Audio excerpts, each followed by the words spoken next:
Bonjour à tous, bienvenue pour cette 4e et dernière émission sur les Lego Masters France, avec toujours un invité, Alban et Xavier. Salut les gars. Salut. Salut. Et donc on va attaquer directement par la demi-finale, donc, qui était la machine à remonter le temps. Vous avez tiré au sort le futur. Est-ce que c'était ce à quoi vous vous attendiez, ce que vous vouliez, Xavier? Moi c'était clairement un préféré, certainement un préféré, parce que ça laisse vraiment l'occasion de développer dans plein de directions possibles. Les autres, elles te bloquent vraiment vers une époque. T'es vraiment cadenassé dans une époque. Le futur, c'est après-demain, c'est 100 ans, c'est 500 ans, donc tu peux vraiment inventer et aller dans n'importe quelle direction, en fait. C'était pour moi, la plus facile à pouvoir développer parce qu'on était limité à rien. À aucun sujet, à aucune époque, à aucune contrainte, etc. C'était ma préférée. Et toi, Alban? Un peu comme Xavier l'a dit, le futur c'est particulier, t'as pas une référence. Et tu fais des chevaliers, fatalement tu vas faire des châteaux, etc. Donc moi la préhistoire ça me disait rien. Le futur c'est bien parce que t'as tous les codes Star Wars, etc. Maintenant ça reste complètement ouvert. Donc c'est une facilité et ça peut être un inconvénient si tu choisis pas les bonnes idées. Vous n'auriez pas tiré le futur, lequel des trois vous auriez préféré, par exemple? Alban? Sans le futur? Ouais. Autrement, moi j'aurais choisi le futur de toute façon, mais sans le futur. Western ou Moyen-Âge, c'est deux trucs qui me parlent aussi. La préhistoire me branchait moins. Et toi, Xavier? Moi, le western, parce que je m'étais dit, si on pêche le western, j'ai un film que j'avais adoré il y a quelques années, c'était Wild Wild West avec Will Smith. Et je m'étais dit, ouais, on peut sortir complètement du Far West tel qu'on le connaît avec les cow-boys, les Indiens, le pétrole, machin. Tu pouvais carrément partir limite dans du steampunk, alors que j'en ai jamais fait. Je crois que j'aurais kiffé d'aller dans cette direction-là et de faire un mélange entre technologie et western. Je trouve que ça aurait fait vraiment super chouette. Et donc, vous étiez donc tous les deux contents pour cette partie super futuriste. Content. Comment sont venues les idées justement de cette course aérienne? C'est vraiment les influences plutôt Star Wars, Stargate ou autres, avec la course, les anneaux, etc. ou d'autres choses? Vous avez? Je sais pas si Alban a le même souvenir que moi. Moi j'ai le souvenir, on est fan de jeux vidéo tous les deux, et je pense que pouvoir partir dans un truc qui est futur mais plutôt course de voiture, c'est un truc qui est venu je pense assez rapidement et qui permettait de créer des véhicules complètement anodins, de faire un circuit et d'utiliser justement le fait de pouvoir se mettre en suspension. Moi, la référence jeu vidéo, c'est mon enfance, quoi. Donc, c'est sorti tout seul, je pense, cette idée-là, si je me rappelle bien. Ouais. Ce qu'il y a que je peux rajouter, c'est que donc on a eu directement, on a eu des figurines, etc. en plus qui n'étaient pas dans le stock vraiment spécifié. Il y a ça. Et comme tous les autres, t'avais des chevaliers, machin, et nous, on se retrouve avec des aliens, avec des pistolets laser, etc. Et c'est un truc où on a été d'accord direct tous les deux, c'est qu'on voulait pas tomber dans le cliché de la guerre entre guillemets, de représenter quelque chose où les gens se battent, etc. Et c'est là qu'on a dit, on va essayer plutôt de faire un truc axé sur le sport pour véhiculer d'autres images que la les guerre classiques, aliens, humains. Parce que si tu regardes les autres saisons, moi je l'ai regardé après, chaque fois qu'il y a le futur, c'est soit la civilisation humaine qui est en déchéance et on vit dans la mer à la Waterworld, ou c'est des vaisseaux spatiaux où ils se font la guerre. Donc là, on voulait un peu prendre le contre-pied de pied en piou, là, machin. Et voilà. Quand on a vu Marguerite et Renaud qui ont eu les Indiens et les cow-boys, on se dit, on aurait pu très bien faire autre chose que les Indiens et les cow-boys, les laisser de côté. D'ailleurs, il y a plein de figurines qui, entre parenthèses, étaient à Georges. Toutes les figurines de cet épisode étaient de la collection personnelle de Georges. Il nous a demandé d'en prendre soin et il y a personne qui nous a obligés d'utiliser tout. On utilisait ce qu'on voulait et à ce qu'on voulait. Donc, nous, on a transformé les Space Police noirs en pit stop. On a transformé les policiers de l'espace en comment ça s'appelle, en pompiers ou en commissaires de piste. Donc tu vois, t'as tellement de possibilités de détourner les choses que cette époque du futur avec les figurines qu'on avait, on en faisait ce qu'on voulait. C'était génial, moi je me suis éclaté. Et vous avez tous les deux exposé un peu beaucoup. Est-ce que le 2 mètres carrés à remplir le plus possible, est-ce que c'est quelque chose qui vous a fait peur, Alban, par exemple? Oui, non, peur. Enfin, pas peur. Maintenant, c'est certain que t'es devant ce truc-là. Bon, c'est 15 heures. C'est comme le Crazy Park, mais c'est le double. Donc, il y a du taf à crever. Maintenant, est-ce que ça nous a fait peur? Non, parce que je crois que pour faire une course, t'as besoin de toute façon d'espace. On aurait eu une petite plaque, on n'aurait jamais pu faire une course comme ça, de toute façon. Donc, voilà, les idées, comme dit Xavier, les idées sont venues très vite. Donc, on savait qu'on allait parvenir à remplir l'espace, quoi. Et en plus, on cherchait à aller le remplir en 3D, en suspendant les trucs pour vraiment encore rajouter une dimension en plus, je vais dire. Vous auriez voulu encore rajouter autre chose, si vous aviez 3 mètres carrés, ou en partant depuis la même idée, Xavier, par exemple? Rajouter d'autres choses par rapport à la surface qu'on a, en tout cas, la remarque de Georges, elle était légitime, c'était fort carré, on voyait fort les briques. Mais il faut se dire aux choses que quand on construit, on a 15 heures, et quand on arrive à la fin des 15 heures en ayant quasiment tout juste le temps de remplir autant de choses, tu dis, j'aurais voulu commencer à faire du stunt, à mettre des slopes et des machins pour arrondir et des trucs. Tu te dis à un moment donné, oui, je veux bien, mais donne-moi 2h30 en plus et je t'habille, je te fais ça autrement. Tu construis en suspension, ça veut dire que tu dois construire à l'envers, empilé dans l'autre sens. T'as pas la même vision des choses que, par exemple, Guillaume, quand il a monté son volcan.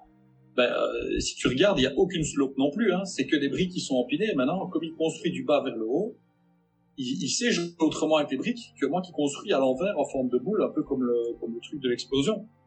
Donc il faut avoir les pièces disponibles, il faut les trouver, t'es pris par le temps en fait et tu peux pas te permettre de faire exactement tout ce que tu veux. Bon, vous avez été repris dans les 2 moins bons pour cette épreuve. Qu'est-ce que vous avez ressenti à ce moment-là? Vous avez senti de la peur ou vous étiez quand même confiant de ce que vous aviez fait? Alban? Déjà, on est repris dans les 2 moins bons parce qu'il en reste 4. Que très clairement, les 2 qui passent, donc Guillaume, il était bien au-dessus sur cette épreuve-là. Sébastien et David aussi, ça va être la gueule. Donc on savait bien, on voyait bien que eux seraient les deux nommés en positif. Donc fatalement, il restait plus que les 2 autres pour être nommés en négatif. Peur. Je sais pas, on avait quand même, moi personnellement, j'avais super confiance en ce qu'on avait fait. Moi aussi. C'était bien foutu. On a bien répondu aux attentes des Brickmasters avec toutes ces conneries de retourner les torses et ce genre de choses. D'ailleurs, petit clin d'œil à l'équipe de RC, on s'est amusé à retourner des torses. Ils ont dû s'amuser à les remettre dans l'autre champ. Ouais, j'ai remplacé tous les bras, j'ai changé tous les bras sur toutes les figurines là qui sont là. D'ailleurs, si je me rappelle bien, Alban, en interview, on nous avait fait faire une connerie, on nous avait demandé de mettre notre chemise à l'envers et de se retourner, tu vois. Donc on était dos à la caméra, c'était des boutons et le col. Puis on s'est retourné avec la chemise à l'envers, évidemment, et le t-shirt à l'envers en disant, voilà, c'est comme ça qu'on s'habille dans le futur. Voilà, c'est des couillonnades qu'on ne voit pas à l'écran, mais ça fait partie des trucs fun. Mais moi, pour revenir à ta question, j'avais pas très peur. C'est pas un manque de respect ce que je vais dire par rapport à Marguerite et Renaud, mais ça a été plutôt laborieux chez eux, pour des raisons X, Y. Et j'aurais pas très bien compris d'ailleurs que sur cette épreuve-là en particulier, on passe pas. Parce que clairement, c'était beaucoup plus abouti chez nous, et malgré les soucis qu'ils ont rencontrés, ils ont pas eu, je pense, la possibilité d'accomplir quelque chose de fini, quoi. J'ai même été étonné à la télé, on voit l'arrière des bâtiments. Moi, je pensais qu'il y avait quand même quelque chose de construit avec un intérieur, et il y en avait pas, donc voilà, j'ai pas été surpris, et j'étais content pour nous. Alors après ça, vous arrivez donc en finale. La finale, c'est l'épreuve classique de chaque pays pour Lego Masters, hein, donc c'est toujours 24 heures à construire. Je suppose que vous en aviez un peu discuté avant. Est-ce que vous êtes parti sur ces idées-là, ou bien vous avez décidé de changer un petit peu? Alban? Discuter, non. Parce que, on en a discuté quand on s'est rendu compte qu'on allait en finale. Oui, on a commencé à cogiter. Mais avant, on n'avait pas prévu, comme on l'a dit dans un interview précédent, c'était vraiment étape par étape. On n'avait pas déjà prévu 3 épreuves à l'avance, quoi. On fonctionnait pas comme ça. Donc voilà, on savait parce que comme tu dis, c'est dans tous les épreuves, on savait que ça allait être la page blanche 24 heures, mais on n'avait rien préparé en soi en avance. On avait des petites références qu'on tenait. Moi, j'avais dit à Alban, au début du concours, j'ai dit, si on va en finale, tu choisis le thème, tu dis ce que tu veux faire et je le fais. Je le fais avec toi. Et j'ai respecté ma parole parce que il a eu l'aspiration de Ghibli et de toutes ces références un peu de manga et de japanimation. J'ai dit, t'as envie de faire ça? On fait un arbre. Là, moi, je fais le dessous, tu fais le dessus. Tu fais là. Quand on a dû trouver le nom, j'ai dit, tu veux quoi comme nom? Il a trouvé le nom parce que voilà, je trouvais que c'était une belle histoire aussi. Et moi, je me suis attelé à faire le support à cet arbre, à le faire du mieux possible. Et les références, elles sont venues de notre culture cinéma, BD, jeux vidéo, etc. C'est venu tout seul, en fait. C'est souvent venu tout seul, en fait, les idées. C'était très spontané. J'allais justement vous demander un petit peu de redétailler un petit peu cette œuvre. Comment sont venues les différentes idées au fur et à mesure ou dès le début. Alban? Comme le dit Xavier, dès le début, on s'est vraiment assez vite partagé le travail. Donc lui gérait tout ce qui était socle, etc. avec l'aménagement dessus. On travaillait ensemble, mais on s'était vraiment réparti les choses. Moi, j'étais plus sur l'arbre, etc. Puis voilà, redétailler. T'as une civilisation, on ne sait pas d'où elle vient, qui est perdue. Ouais. T'as une civilisation qui est perdue, puis un arbre qui pousse par-dessus, un peu un arbre mystique, avec référence, comme Xavier l'a dit, moi je suis un grand fan des studios Ghibli. Donc j'avais le grand arbre de Totoro en tête, notamment, etc. Et voilà, c'était un peu aussi un message, la nature qui renaît sur les restes des civilisations humaines, ce genre de choses. Mais il y avait pas un sens de lecture, il y avait pas une lecture, c'est un peu je laisserai Xavier en parler s'il veut, mais on n'avait pas on ne voulait pas imposer une lecture unique à notre œuvre aux gens qui allaient la regarder. On voulait juste susciter le rêve et réveiller leur imagination, et qu'après eux le lisent comme ils avaient envie de le lire, quoi. Exact. C'était tout à fait altruiste, en fait. On voulait juste dire, voilà, les règles, les consignes des Brickmasters, c'était, bon, comme d'habitude, les trois trucs, la technique, l'esthétique et l'histoire. Mais ici, on voulait pas imposer quoi que ce soit. On voulait dire, voilà, on construit un truc qui nous raconte cette histoire-là. Et les gens, quand ils vont le regarder, c'est qu'est-ce que ça va leur raconter à eux, en fonction de leur ressenti, de leur référence culturelle, etc. Et d'ailleurs, la consigne principale, c'était votre travail, quand il est fini, il doit parler de lui-même. Il n'y a pas besoin de l'expliquer. Et chez nous, il n'y a pas besoin de l'expliquer, puisque le but, c'est que chacun y voit limite ce qu'il veut. Moi, si je le regarde, je vois un arbre qui a poussé à côté des ruines grecques du temple d'Athéna, avec les chevaliers du zodiaque et le cheminement. On n'a pas vu ça à l'écran, ce petit morceau de ville abandonné avec la racine qui passe au-dessus, le palais est tout au-dessus. C'est une référence aux chevaliers du zodiaque. Moi, je suis fan depuis que je suis gamin. J'ai caché le boîtier d'éclairage en dessous de ce truc. On a fait passer le câblage dans toute la structure intérieure. Les gens se rendront pas compte quand ils verront fini, c'est que il y a un travail de malade de se coordonner entre Alban et moi, entre en dessous, au-dessus. L'éclairage du petit lac, il nous est venu comme ça par hasard. Quand on montait les câbles dans le trou, on s'est dit, tiens, on taperait pas une petite lumière qui éclaire le dessous du visage pour le voir mieux. C'est vraiment les trucs qui sont venus au fur et à mesure, super cool et super facile, en fait. Moi, je me suis vraiment bien amusé à construire ce truc parce que ça sortait au fur et à mesure. Et je peux rajouter un truc qui nous a vraiment mis en confiance au moment où on défend le truc, parce que pas une seule fois t'as les défenses complètes qui sont mises à l'écran. Jamais. Et donc on explique notre projet en disant voilà qu'on veut juste déclencher l'imaginaire des gens, etc. Et alors le truc a été génial, c'est que Eric, lui, voyait aussi les chevaliers du zodiaque. Georges, ça lui rappelait un village, je crois, en Croatie, si je me souviens bien, un village... Au Portugal, non? C'était pas un truc au Portugal? Un village abandonné qu'il avait visité une fois dans sa vie, ça lui rappelait ça. Paulina, ça lui rappelait encore autre chose. Et on s'est dit, voilà, c'est bon, ça marche. Les gens arrivent à à imaginer et à voir la chose chacun avec leur vécu. Sans qu'on l'explique, puisque c'était la consigne. Sans expliquer, avoir quelque chose qui parle aux gens et qu'il n'y a pas besoin de montrer, regardez, il y a ça, regardez, il y a ça. C'est les gens qui inventent. Et c'était la consigne.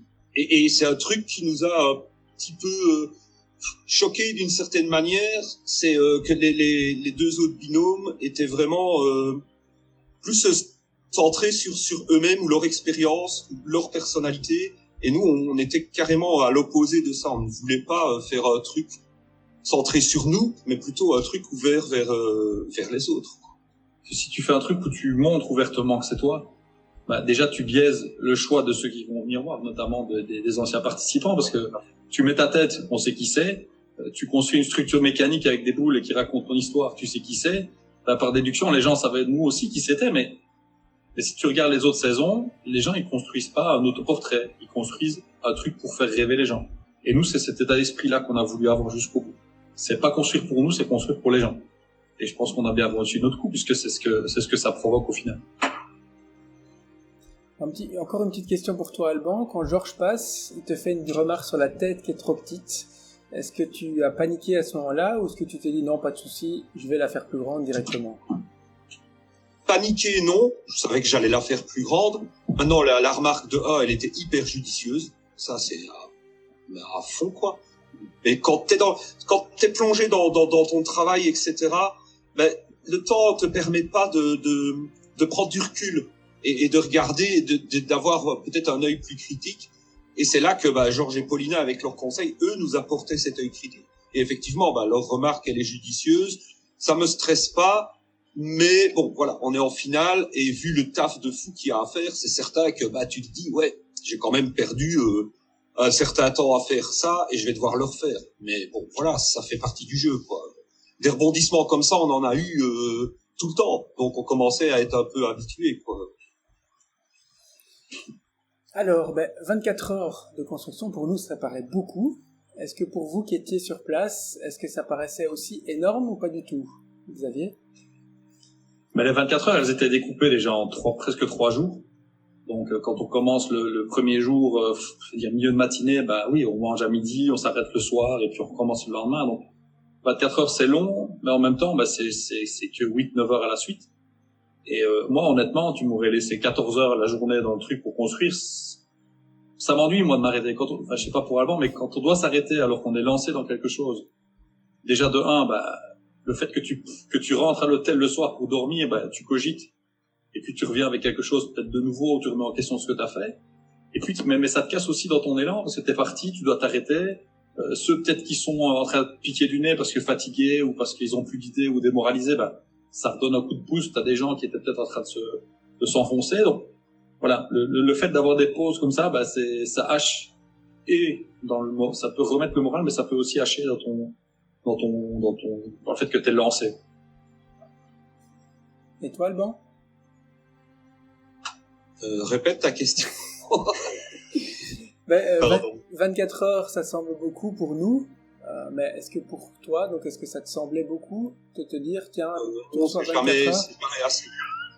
Je sais. C'est jamais assez dans la mesure où on a envie d'avoir un truc fini. Je suis sûr qu'on aurait eu encore 10 heures en plus, on tapait encore 10 heures de taf en plus, 20 heures en plus, 20 heures de taf en plus. T'aurais fait de ces couronnes d'arbres, mon gars, t'aurais même pas compris. Voilà. Et ce que les gens vraiment ne se rendent pas compte, parce que c'est pas rendu comme ça à l'écran, c'est tout le côté collecte de briques. Où tu te retrouves, voilà, t'as une table vide, construire un truc. Bon, c'est bien, tu l'as imaginé, tu l'as dans ta tête. Mais maintenant, va penser à toutes les briques dont tu vas avoir besoin pour pas faire 10 000 allers-retours. Et surtout, faire les allers-retours, trouver les briques, machin, en prendre assez, revenir. Et tout ça, c'est une perte de temps énorme qui est pas vraiment montrée à l'écran, mais qui fait vachement partie du jeu.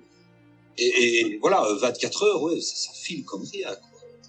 Parce que les gens se rendent pas compte, comme Alban vient de dire avec les pièces, mais il faut comprendre aussi que, contrairement, par exemple, aux États-Unis et même en Hollande, ils ont une brick room qui est à côté du studio, qui est éclairée, qui est bien rangée, machin bazar. Nous, c'est un espace qui est à l'extérieur du plateau, qu'on ne voit pas, qui permet, dont l'accès est permis par des portes qui sont dans le décor. Et quand Paulina et Georges ou Eric sont devant cet endroit-là, on ne peut plus aller dans le pit. On ne peut plus. On doit se cantonner à ce qu'il y a sur le plateau. Et ça, c'est un truc de fou. Je crois que je peux compter à peine sur les doigts de mes deux mains et de mes deux pieds le nombre de fois où Alban a voulu aller chercher des pièces pour avancer et qu'il pouvait plus avancer parce qu'on n'avait plus accès. Donc ça, c'est vraiment un truc qui est très très problématique ici par rapport à nous. C'est approvisionnement en pièces qui n'était pas toujours et permanent. Et parfois frustrant. Mais vous avez déjà un peu... Ouais, vas-y. J'espère pour les candidats de la saison 2 qui vont engager Johan, Guillaume ou que sais-je d'autre pour avoir le bonus là comme en Australie. Comme en Australie avec Jordi. Ça a l'air de rien, mais ça doit être énorme. Ouais, c'est exagéré. Une heure d'un gars qui va chercher les pièces, c'est 3 heures de travail minimum. Ça, c'est sûr. Jordi, si tu nous entends, t'es une bête. Alors, vous avez déjà un peu anticipé ma question suivante. Vous auriez eu encore quelques heures en plus. Qu'est-ce que vous auriez amélioré, ou modifié, ou complété à votre construction? Ouais, bon, on commence. Encore plus rajouter de détails pour ma part sur l'écorce, la couronne de l'arbre principalement, enfin tout le feuillage au-dessus, et peut-être rajouter peut-être encore agrandir un peu le sol, rajouter des éléments. Il y a toujours moyen d'étendre. L'idée de base est là. Après, tu pourras d'autres. Ouais, je suis d'accord. Arranger un peu plus là, parce que c'est au final, c'est le seul truc négatif que Paulina nous a dit. On trouve dommage que par rapport à la taille du tronc, le feuillage soit pas beaucoup plus touffu. Mais je suis même pas sûr que si j'avais voulu le faire plus touffu, j'aurais eu assez de pièces. Parce que là, j'ai fait de la couture, de la dentelle avec des tubes souples, là, tu vois. J'ai utilisé ça pour empiler les branches. Maintenant, j'ai peut-être un peu tassé, ça aurait pu être un peu plus aéré. Mais déjà, rien que le stock de pièces vertes de feuillage, je pense qu'on avait déjà explosé, hein, non? Ouais. Il y avait presque plus rien, donc, il aurait fallu que je fasse autrement. Voilà, je suis parti dans c'était une différence un peu marrante, lors de la finale, c'est que on n'était plus qu'à 3. Bon, on s'entendait bien, on se parlait, on n'était pas en train de se tirer dans les pattes. Donc, on avait chacun nos projets qui étaient bien différents. Donc, voilà, par exemple, je vais dans le truc, à la place de remplir mon bac avec des végétaux, et les gars, il y en a un qui a besoin de végétaux. Non. Bon, ok, je prends tout le bac du stock et je l'amène à la table. C'était un petit avantage. À la fin, mais tu partages. Il faisait ça aussi, hein. On prenait carrément les bacs parce qu'on savait que les autres en avaient pas besoin, donc il y a le temps, quoi. Ouais, c'était ça. C'était la partie sympa. C'était cool. Alors, imaginons un instant que la finale ne comportait que 2 équipes. Donc, vous n'aurez pas été sélectionné en finale, mais vous vous serez retrouvé dans le public à devoir voter pour une des 2 autres constructions. Laquelle auriez-vous choisi et pourquoi? Alban? Je pense que j'aurais choisi celle de Guillaume, parce que esthétiquement, moi, elle me parlait plus esthétiquement que celle de Sébastien. En fait, Sébastien et David, la partie où ils se sont caricaturés, etc., je la trouve absolument superbe, géniale, c'est très ressemblant et tout. Ce que j'aimais moi, c'est mes goûts, quoi. Ce que j'aimais moi, c'était le totem qu'il y avait au centre. Voilà. Et toi, Xavier? Je rejoins totalement ce qu'Alban vient de dire, et je l'ai dit même à plusieurs personnes déjà avec qui j'ai discuté. Parce qu'on nous a déjà, on m'a déjà posé cette question-là.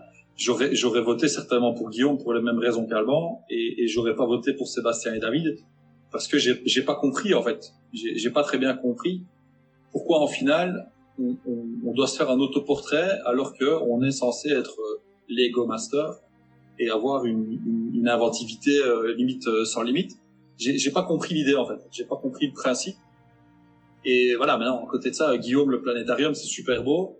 Il y a rien à dire. Voilà, moi, j'ai mon avis sur le mécanisme qui, à l'oreille, je l'entendais craquer. Je sais bien qu'il ne tenait pas toujours la route, etc. Mais c'est vrai que c'est un super bel objet et que, là, je pense que je suis même pas capable de le faire, clairement. Je suis pas capable de faire ce qu'il a fait. Ou alors, il me faudrait 42 000 heures. Donc, oui, j'aurais voté pour Guillaume sans aucun doute. Sans aucun. Alors, si vous deviez garder un souvenir de toute cette aventure, lequel ça serait? Et pourquoi? Xavier? Moi, perso, il y a une image que j'adore, c'est quand je suis en train de mettre le gros poids de 20 kilos, de 15 kilos sur le pont et que je fais le petit clin d'œil avant.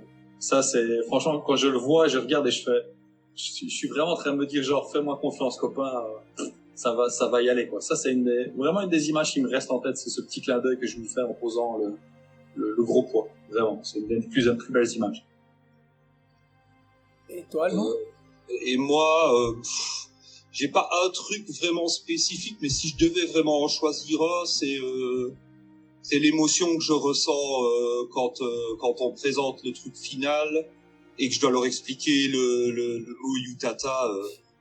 C'était pour beaucoup, ça va être une connerie. Pour moi, c'était enfin voilà, nommer le truc qu'on fait, le truc principal, central de notre création, de la finale, le nommer de ce nom-là, qui est un petit truc familial entre moi et ma fille. C'était, enfin rien que d'y penser, je vais commencer à chouler, quoi. Ça m'a vraiment fait, ça m'a fait un débordement de sentiments vraiment énorme. Et t'as vu, à la finale, je construis ce qu'il a envie, et en plus, je lui laisse donner le nom qu'il a envie. Je suis pas comme magicien, moi, là. Et Tata, pour la petite histoire, on l'avait dans nos réserves. C'est-à-dire que je pense que c'est au niveau de l'explosion où on a le monstre. Nous, on pensait pas forcément donner des noms aux monstres ou quoi qu'on créait. Et les autres le faisaient et les juges souvent, non, comment il s'appelle. Et puis, en discutant tous les deux, parce qu'on n'avait pas toujours des idées de noms, j'avais dit une fois, si on a un truc qu'on doit nommer et qu'on sait pas, Yutata. Et puis, voilà, c'est revenu, on l'a un peu oublié, et puis en finale, c'est revenu, schling, la petite étoile qui tombe du ciel, là, et voilà, nickel. C'était le petit truc normal, quoi. C'était l'histoire et l'esprit dans lequel on a fait tout, quoi. C'est clair. C'était le clin d'œil d'un papa à sa fille, et dans un truc un petit peu comme ça, psychédélique, historique, magnifico-magicien. Je trouvais que c'était vraiment le bon moment pour l'utiliser, et c'était un plaisir. Pour l'histoire, ma fille, je lui ai dit, tu vas voir à la télévision, j'ai parlé de Yutata, et elle me croyait pas. Je dis, non, c'est pas vrai, tu mens, tu racontes des bêtises, etc. Et puis là, elle a vu l'extrait, elle était morte de rire et scotchée, et voilà, quoi.